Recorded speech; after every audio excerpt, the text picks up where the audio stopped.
Pozdrav, poštovani gledatelji. Dijabetes je jedna od najbrže rastućih kroničnih bolesti. U Hrvatskoj gotovo pola milijuna ljudi živi s njom, a procjenjuje se da stotine tisuća još nemaju postavljenu dijagnozu. Bolest često dugo ostaje neprepoznata, a može dovesti i do teških komplikacija poput oštećenja vida, bubrega, srca i krvnih žila. Što to znači za zdravstveni sustav, za oboljele i za društvo, te gdje su najveći izazovi u ranom otkrivanju i kvalitetnoj skrbi? O svemu tome razgovaramo s našim današnjim gostima.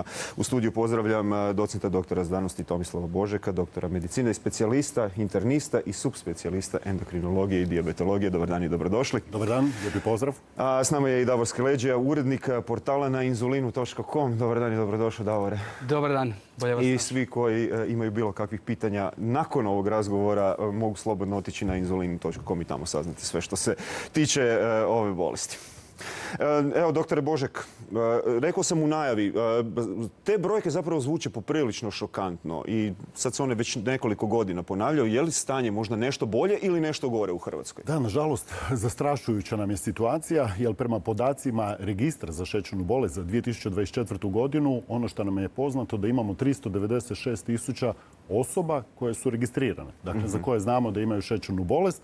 Od toga otprilike 332.000 su osobe kod kojih je ustanovljen tip 2 šećerne bolesti, oko 35.000 osoba ima tip 1 šećerne bolesti i zatim imamo nekoliko desetaka tisuća onih koji imaju neke druge, dakle razne tipove, budući da i dijabetes može biti uzrokovan i nečim, dakle izvan ovoga tipa 1, odnosno tip 2. Tu svakako ulazi i ona kategorija koju danas zapravo imamo sve više, a to je i gestacijski dijabetes koji se javlja zapravo tijekom trudnoće. Kad pogledamo, dakle, da otprilike 30 do 40% osoba živi sa dijabetesom, a da im dijabetes nije dijagnosticiran, onda, dakle, to nije samo ovih 396.000. Dakle, mi zapravo dolazimo na brojku od pola milijuna, odnosno preko pola milijuna ljudi koji žive sa dijabetesom. Ali uz to još imamo i one koji zapravo ne znaju da imaju. Da, to je, dakle, tih 30-40% koji zapravo, nažalost, kreće se ulicama, živi, sretni su, ali u stvari ne znaju zapravo što ih čeka. Nažalost, takvi često puta završe u jedinicama za intenzivnu skrb ili u koronarnim jedinicama, zato što se onda dijabetes kod njih otkrije tek u trenutku kad dožive srčani ili primjerice moždani udar. A u stvari ono što znamo da se i jedno i drugo moglo itekako spriječiti, odnosno prevenirati. Davor, osim što ste urednik na inzulinu.com, vi već zapravo godinama živite s dijabetesom. Kakav je život osobe s dijabetesom? Pa, svi smo mi različiti. Ajmo usporediti. Svi smo mi različiti. Ja, zahvaljujući modernoj tehnologiji, ponajviše, imam vrlo uspješan život s dijabetesom i smatram da nemam prepreka nekih posebnih vezano za svoj boljitak. Ovo što je doktor rekao, jako puno ljudi ne zna da ima dijabetes i kako je svakodnevnica baš ovih zadnjih par dana nas osoba s dijabetesom koji se bavimo malo više time, jako je zanimljiva i jako je dinamična. I upravo radimo na tome da što više ljudi koji imaju dijabetes, a ne znaju za njega, doznaju. Pa tako u Zagrebačkom dijabetičkom društvu, zajedno sa gradom Zagrebom, smo imali čak 3 velike i ozbiljne javnozdravstvene akcije koje još uvijek traju. Dakle, dobili smo od grada tramvaj. U tramvaju smo nagurali nekoliko dijabetologa, medicinskih sestara, volontera i vozili smo se gradom i putnici, odnosno Zagrebčani, umjesto da se samo voze tramvajem, u tramvaju su mogli izmjeriti šećer u krvi, izmjeriti tlak, vidjeti da li možda imaju dijabetes kako bismo smanjili taj broj osoba koje ne znaju da imaju dijabetes. I što su pokazala mjerenja onda u tom trenutku? Je li bilo osoba kojima se trebalo reći javite se dijabetologu? Tako je, bilo je osoba koje su... A da to nisu znali? Da to nisu znali. Tako je, jedno od glavnih pitanja je znate li da imate dijabetes ili ne, jer dosta tih umirovljenika iskoristi priliku da izmjeri razinu glukoze u krvi, iako znaju da imaju dijabetes, jer mnogi od njih imaju premalo trakica doma.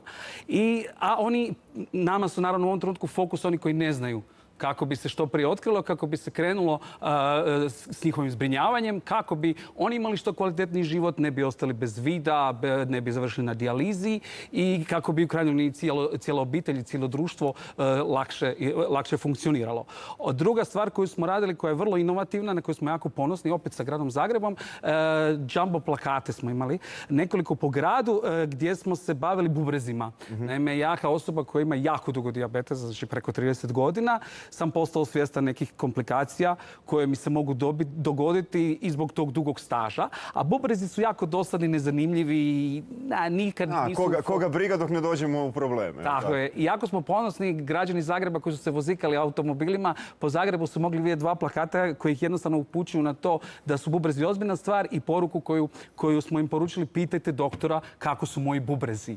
I to je sve što praktički trebamo napraviti. Onda će dijabetolog ili liječnik opće medicine napraviti vrlo jednostavnu pretragu koja je još jednostavnija, odnosno još bezbolnija od mjerenja glukoze u krvi. Iz urina se radi nalaz i vidjet će di smo s time. I naravno, ako se to na vrijeme prepozna, troškovi svega i kvaliteta života raste. I još bih pohvalio City Light plakate na tramvajskim stanicama, gdje u stvari postavljamo pitanje da li imate neki od tipičnih simptoma dijabetesa, koje je uvijek dobro ponavljati. Znači, žeđ, slabiji vid, mokrenje, umor i opet poruka: hej, javite se svom dijabetologu ako ste se prepoznali u tome ili svom općoj medicini, da vidimo da li je tu ima dijabetesa. Ja znam jednoga koji je imao sve simptome za dijabetes, ali nijedan zapravo nije prepoznao, mislim, ja. Kako je to zapravo moguće? Pa prije svega znači, dakle, bitna je edukacija. Dakle, educirati je potrebno stanovništvo. Posebice, dakle, kao što je Davor spomenuo, umirovljenici koji su ulazili u tramvaj, ali ja bih tu pridodao da nažalost danas imamo u sve ranijoj dobi pojavu tipa 2 šećerne bolesti. Dakle, nekoć se često puta koristio pojam starački dijabetes, dakle, recimo kada razgovaram sa pacijentima, dakle, ne možemo govoriti o staračkom dijabetesu, to je zapravo tip 2 šećerne bolesti koji se, nažalost, javlja već u dobi od 30 ili 40 godina. A, dakle, ne samo i to, nego kad pogledamo i pedijatrijsku populaciju, dakle, kad pogledamo djecu, kad pogledamo adolescente, a zbog sve veće prisutnosti problema prekomjerne tjelesne mase i pretilosti, dakle, u toj najranijoj životnoj dobi se danas sve češće javlja i tip 2 šećerne bolesti. Dakle, nije isključivo samo kad se pojavi dijabetes, dakle, dijabetes tipa 1. Tako da u svakom slučaju ono što nam je vrlo važno, da nam je stanovništvo, populacija educirana, da su upoznati sa tim problemom. Naravno, dakle, da su upoznati s time kako se zapravo dijabetes u ranoj fazi može prezentirati, da bi u stvari iskoristili taj trenutak i u biti, dakle, spriječili one ružne komplikacije koje su devastirajuće, nažalost, kod osoba sa šećernom bolešću, kao što je, evo, Davor spomenuo bubrege, dakle, kronična bubrežna bolest, ali tu svakako treba spomenuti i kardiovaskularne bolesti i, dakle, mogućnost, dakle, da preveniramo nastanak kardiovaskularne bolesti, srčanog udara, moždanog udara i sl. Davor je spomenuo jedan od simptoma, žeđ.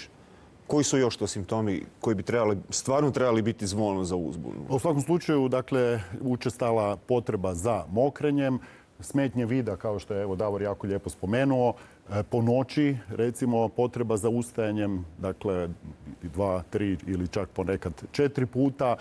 Može se pojaviti, recimo, smetnje koncentracije, recimo nekakav umor. Dakle, osoba kroz nekakvo vrijeme zadnje, recimo, slabije tolerira određene napore.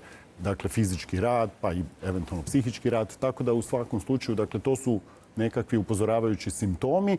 I jednako tako ono što se može pojaviti, dakle, to je i gubitak tjelesne težine. Kod nekoga koji ima višak, to može biti nešto što mu je povoljno u tom trenutku, pa se veseli tome da je izgubio 2, 3 ili 5 kilograma, ali u stvari to je nešto što je znak koji nam može sugerirati da je riječ o dijabetesu koji se razvija, a nije prepoznat. Sad, možda malo paradoksalno, ali je li tu i velika potreba za slatkim kao jedan od simptoma?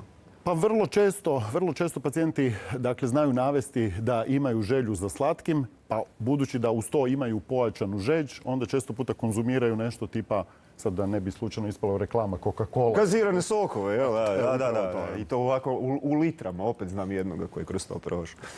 Kolike su normalne razine šećera u krvi, recimo kod zdravih osoba, a koje bi onda to trebale biti opet nekakvo zvono za uzbunu ili barem da se javimo liječniku? Pa u svakom slučaju ono što nam je poželjno, dakle, da nam je glukoza na taštaj manja od 6, dakle, sve iznad toga nam je u osnovi alarm i u biti na neki način upućuje na to da treba učiniti daljnju obradu. Postoji danas vrlo jednostavna metoda, dijagnostička, to je određivanje onog tromjesečnog šećera. Davor to jako dobro zna, hemoglobina A1C.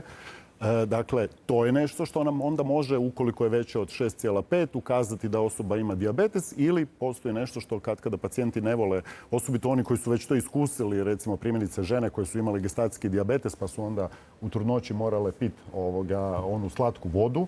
Dakle, to je takozvani OGTT test kojim onda zapravo jasno možemo doći do dijagnoze dijabetesa.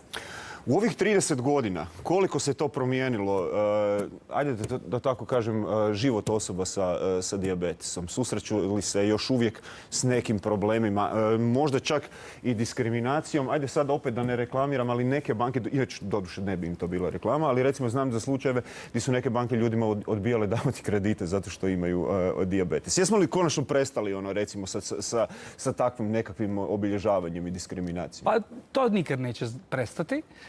Što se tiče banaka, da, imali smo sastanke s njima i dogovorili smo kako to promijeniti i mislim da smo uspjeli napraviti jako veliku stvar. Što se tiče diskriminacije, baš pripremajući se za ovu emisiju sam malo razmišljao šta bih sad izdvojio u Hrvatskoj kao najčešću diskriminaciju. I ono što mislim da će svakoga iznenaditi, izdvojio bih vrtiće i škole. Ne sve. Većina vrtića škola dobro radi svoj posao, ali onda dođe njih par koji naprave kaos, koji naprave baš onako loše. I onda oni nam dođu na radar, a umjesto svi ovi koji rade dobro. Pa imamo znači djecu koja, recimo, evo sad zadnji primjeri su iz Zagreba i iz Osijeka, znači dijete mora ići u obaveznu školu u prirodi i ne može ići. Ne može ići zato što ima dijabetes. I to ne da ima nekog roditelja koji nije zainteresiran za dobrobit svoga djeteta. Ne, nego roditelji žele. Mi ćemo učiniti sve što treba. Ako treba spavat ćemo, ako treba bit ćemo sa strane, ne želimo tu svoje dijete izdvajati iz grupe, brinut ćemo o tome. Ne može. Onda se javi pravobraniteljica za zaštitu djece, za zaštitu s invalidom, osoba s invalidom i tako. Nekad uspijemo to promijeniti, a nekad i ne. Znači, ta diskriminacija naše djece je nešto evo što svako malo negdje pišemo o tome i radimo i komuniciramo sa tim odgojnim osobljem i s vremena na vrijeme, evo, to je nešto što bih svakako htio istaknuti, da trebamo raditi na tome da se ta naša djeca osjećaju sigurno, poželjno i prihvaćeno u toj okolini. I svakako bih htio istaknuti pravobraniteljice i pravobranitelje obadvoje i za djecu i za invalidom. Oni imaju puno posla i treba im da reagira, ali reagiraju zbilja fantastično. Šalju dopise, objašnjavaju, educiraju, čak i neke inspekcije. Jednostavno pokazuju tim vrtićima i školama da se ne mogu tako ponašati. A što je recimo sa zdravstvenom skrbi? Kad se recimo baci sad pogled 30 godina unazad. Je li to postalo podnošljivije? Da, daleko podnošljivije. Ja imam tu sreću da kao 13-godišnjak koji je dobio dijabetes sam taman zaobišao one staklene šprice i to postalo podnošljivije. Da, daleko podnošljivije. Ja imam tu sreću da kao 13-godišnjak koji je dobio dijabetes sam taman zaobišao one staklene šprice i iskuhavanje urina i tako dalje. To je taman i za mene. Ali sam došao na aparatiće za mjerenje glukozu u krvi s ogromnom igletinom, sa velikom količinom krvi koju trebate staviti, treba ih ispirati, treba čekati, 2 minute pa dobiješ rezultat koji nije baš ni bog zna šta precizan. Tako da ja sam na to došao i miksao sam inzuline sa špricama, pa sam to davao, ali tak, nije bilo jednostavno. A danas mi imamo senzore za kontinuirano mjerenje glukoze koji su stvarno fantastični, imamo prekrasan izbor u Hrvatskoj. Ono što je važno reći je da sve osobe sa tip 1 i tip 2 dijabetesom koje su na više doza injekcija, na više doza inzulina, one imaju pravo na te senzore. I to je stvarno fantastično. To puno košta, ajmo biti iskreni, ali to je jedan, ajmo reći, standard of care koji nemaju naši niti istočni, niti južni susjedi. Bore se za to, mi smo im uzor i tu smo jako sretni zbog toga. Koji su... Htjeli ste se nadovezati? Smijem nadovezati šta se zapravo velikog desilo. Pa mi smo unazad tih 10 do 20 godina, kad govorimo o tipu 2 šećerne bolesti, dobili puno novih kvalitetnih lijekova koji doprinose ne samo kontroli glukoze u krvi, odnosno u plazmi, nego smanjuju upravo pojavnost tih komplikacija koje su udružene sa šećernom bolešću, što zapravo znači da s jedne strane produžuju životni vijek našim bolesnicima, a jednako tako poboljšavaju kvalitetu života. Nadovezao bi se na tip 1, što je isto, dakle, velika jedna promjena, jedan veliki zaokret, imamo ogroman pomak. To su ove moderne, nove inzulinske pumpe koje imamo unazad nekoliko godina i gdje se mi u stvari približavamo takozvanim zatvorenim hibridnim sustavima. Tu se koristi tehnologija umjetne inteligencije. Evo, jedan konkretan primjer kako nam umjetna inteligencija itekako može zaista pomoći. Dakle, gdje u stvari imamo autonomnu dakle isporuku inzulina gdje ta pumpa zapravo dobiva informacije od senzora kolika je aktualna vrijednost glikemije, može zaustaviti rad, odnosno dakle rad pumpe, to jest isporuku inzulina, ali jednako tako može dakle sama odrediti takozvane ekstra boluse, odnosno ekstra doze inzulina i u biti omogućiti da se glikemija kreće u nekakvom rasponu od 4 do 9. Te inzulinske pumpe su na listi pomagala HZZO-a. Odnedavno veliki uspjeh je, postoje one uz doplatu i bez doplate, ali veliki uspjeh koji je ostvaren je da sva djeca u Hrvatskoj do 18 godina, iako su na redovnom školovanju, imaju sve inzulinske pumpe bez doplate. I to smatramo To je jedan veliki korak zapravo. Je. To je puno znači tim obiteljima, ta djeca su znači na budžetu roditelja i dok god su oni u stvari na budžetu roditelja, dok su na školovanju, oni nemaju doplatu ni za koju inzulinsku pumpu. Doktore, spomenuli smo različite tipove dijabetesa. U javnosti se zapravo najviše govori o tipu 1 i tipu 2, međutim, naravno, postoji tu više tipova. Pa možemo li samo ukratko dati nekakve glavne značajke svakoga od njih?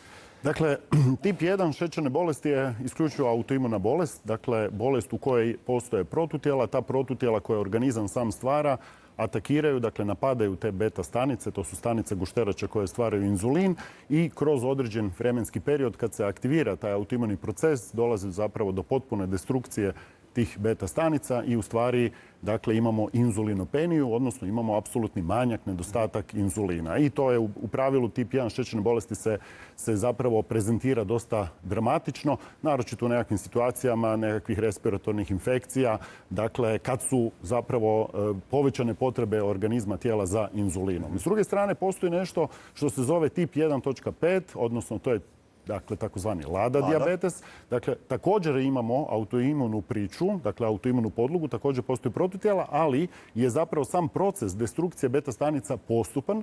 U pravilu se javlja u odrasloj dobi i dosta dakle, dugo, odnosno kroz određeni period, čak zapravo takvi pacijenti mogu biti i neovisni od inzulina, dakle, a onda u nekom trenutku, naravno, dakle, kad autoimuni proces odradi svoje, odnosno nažalost ošteti te beta stanice, onda jasna stvar, inzulinska terapija će biti prijeko potrebna. Tip 2 šećerne bolesti, ono što danas znamo, a to je da se susrećemo sa pandemijom tipa 2 šećerne bolesti, jer u stvari ta pandemija tipa 2 prati pandemiju pretilosti, odnosno prekomjerne tjelesne mase i debljine. Ono što tip 2 karakterizira, to je prije svega upravo zbog suvišnih kilograma, nastaje inzulinska rezistencija, a ta inzulinska rezistencija, ja to zapravo pacijentima uvijek nastojim na jednostavan način objasniti. Dakle, imate ključ, ali taj ključ dakle, koji gurate u bravu ne otključava ta vrata, što drugim riječima znači imate inzulin, ali taj inzulin nije dovoljno efikasan. Gušterača zbog toga stvara sve više i više inzulina, ne bi li to kompenzirala. Međutim, bezuspješno i u nekom trenutku naravno dakle, će se pojaviti tip 2 dijabetesa, odnosno šećerna bolest tipa 2. Imamo gestacijski dijabetes, to je nešto što je naročito, dakle, danas sve češće se viđa u trudnica. Dakle, on se zapravo dijagnosticira u vremenskom periodu između 24. i 26. tjedna trudnoće. Ukoliko se zapravo dijagnosticira ranije, onda može biti zapravo i riječ o tipu 1 ili tip 2, ali koji prethodno nisu bili registrirani, odnosno nisu bili detektirani. I zatim postoje nekakvi, dakle, rijeđi sekundarne oblici dijabetesa koji se viđaju, rijeđe nalaze. Dobro, u ovom životu sa dijabetesom, kad se dijagnosticira, onda to u praksi, ajde rekao bih, znači da morate dosta okrenuti i vlastiti život. Što tu najteže pada? Evo, vama konkretno. Što vam je najteže padalo kad ste saznali za svoju dijagnozu? Tada još u vrijeme kada sam ja dobio dijabetes je škola dijabetesa bila malo drugačija. Tada je praktički slatko bilo apsolutno zabranjeno. Ja se i danas onak trudim držati te škole, osim kada mi šećer baš padne, ali recimo to odricanje od slatko je za svako dijete onak izazov prilično velik. Ne, nije samo za dijete. I opet znam neke odrasle koji imaju s tim problema, kojima je zdrava hrana najveći neprijatelj u životu, ali dobro. Ali zapravo nevjerojatno koliko to zapravo pomaže u regulaciji šećera u krvi. Prehrana i fizička aktivnost. I fizička aktivnost, dobro, da. I to se sa senzorima zbilja dobro vidi. Čim vi nešto pojedete, ako imate senzor koji mjeri svakih 5 minuta ili svake minute glukozu u krvi, on odmah pokaže koliko je sati. Vidi se da ta hrana ili dobra za nas, ako taj šećer ne ode k vragu, ili je loša, odnosno, jel? Ili napravi opet nekakav mali problemčić. Da. Ali dobro. Zapravo ono što mi najgore, dijabetes zapravo možemo reći ono tihi ubojica. To zapravo ništa ne boli, ali su posljedice mogu biti strašne. Da, nažalost. I upravo zbog toga još je davnih dana, 1999. godine, jedan profesor sa Oxforda koji je vodio jednu veliku studiju koja je trajala preko 20 godina, istaknuo u stvari da mi ne činimo dovoljno intenzivno ni agresivno od samog starta. Dakle, prema tome ono što je itekako važno, dakle, da od samog trenutka kad se dijagnoza postavi, da se zapravo ide sa time, dakle, da se postižu ciljevi liječenja, dakle, da glikemije na tašte budu recimo manje od 6, da tijekom dana ne prelaze 9. Ok, mi imamo dogovorno kad govorimo o onim tirovima u sklopu senzora, dakle raspon 3, 9, 10, 0. Dakle, u svakom slučaju to nam je itekako važno jer ono što su nam opet studije i istraživanja jasno klinička pokazala, da jedino na taj način, ako od samog trenutka postavljanja dijagnoze krenemo striktno, dakle za time da postignemo stroge ciljeve liječenja, moći ćemo prevenirati, odnosno spriječiti nastanak svih tih devastirajućih komplikacija. Davore, nedavno ste bili u Europskom parlamentu, ako se ne varam, dobili ste jednu nagradu. Čestitam na tome, o čemu je zapravo riječ.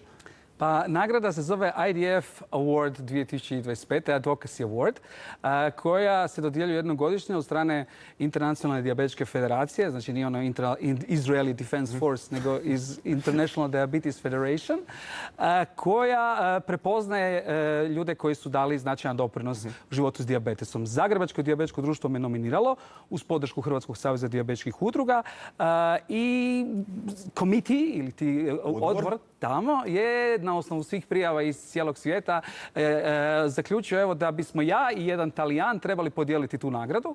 I naravno to je bila ogromna čast. Ja prvi put u Europskom parlamentu. I odmah nagradu, da. Jedno je vodilo drugom. Da, i stvarno je bilo prekrasno tamo, to svečano uručenje. Pridružili su nam se i europarlamentarci, gospođa Jerković i gospodin Ressler, koji su također dali podršku tamo. Pokazali smo se svi u najboljem svjetlu iz Hrvatske i ono što želim reći je da svaka osoba s dijabetesom u Hrvatskoj i njihova obitelj znaju da ta nagrada, iako tamo piše negdje Davorske leđa, da je tu nagradu u stvari da smo dobili svi zajedno jer ne može jedna osoba ništa napraviti. Znači, dok se tu ne skupi jedna kritična masa ljudi koja želi nešto, neki novi lijek, neko novo pomagalo, dotle nema ništa. Bude neko tu, malo nečije lice malo više ispred, neko malo iza, ali to je najvažnije da ljudi shvate da je to u stvari važna motivacija svima nama da se može svašta napraviti u poboljšanju skrbi za dijabetes, zajedno sa liječnicima, bez liječnika nema ništa. Upravo sam to htio reći. Pojedinci i udruženja rade stvarno izvrstan posao, međutim, stvarno ne možemo ne spomenuti i naš zdravstveni sustav i referentni centar za dijabetes gore Vuk Vrhovac. Evo, iz vlastitog iskustva, samo pohvale za rad bilo i liječnika i osoblja. Hvala lijepo. Dakle, zahvaljujem se na ovim lijepim riječima u ime sveučilišne klinike Vuk Vrhovac i svih zaposlenika, svih djelatnika.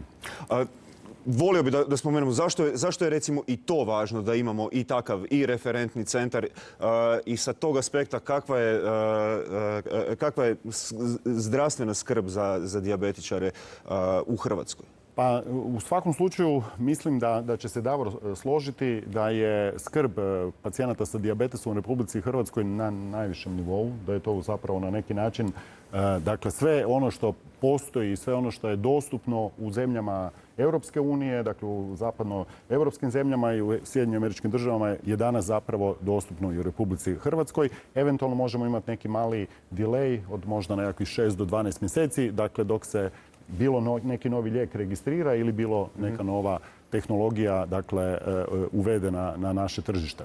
Ono što je karakteristika referentnog centra, naravno, dakle, to je visoka razina skrbi o pacijentima, sve ukupno. Dakle, multidisciplinarni pristup je ono što nam je bitno.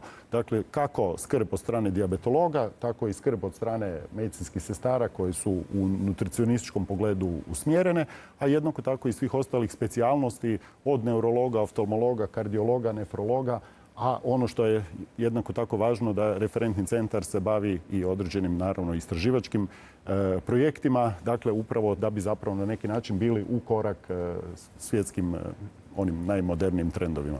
I ja bih dopunio doktora, znači ja isto idem na referentni centar Vuk Vrhovec i stvarno svaki put kada dođem tamo, liste čekanja su vrlo kratke, čekanje uopće tamo je stvarno zbilja vrlo je dobro organizirano sve to, ali ono što bih ja želio istaknuti da nažalost nije Hrvatska Zagreb i da u različitim dijelovima Hrvatske ima problema sa dostupnošću zdravstvene skrbi, prvenstveno tip 2 dijabetesa.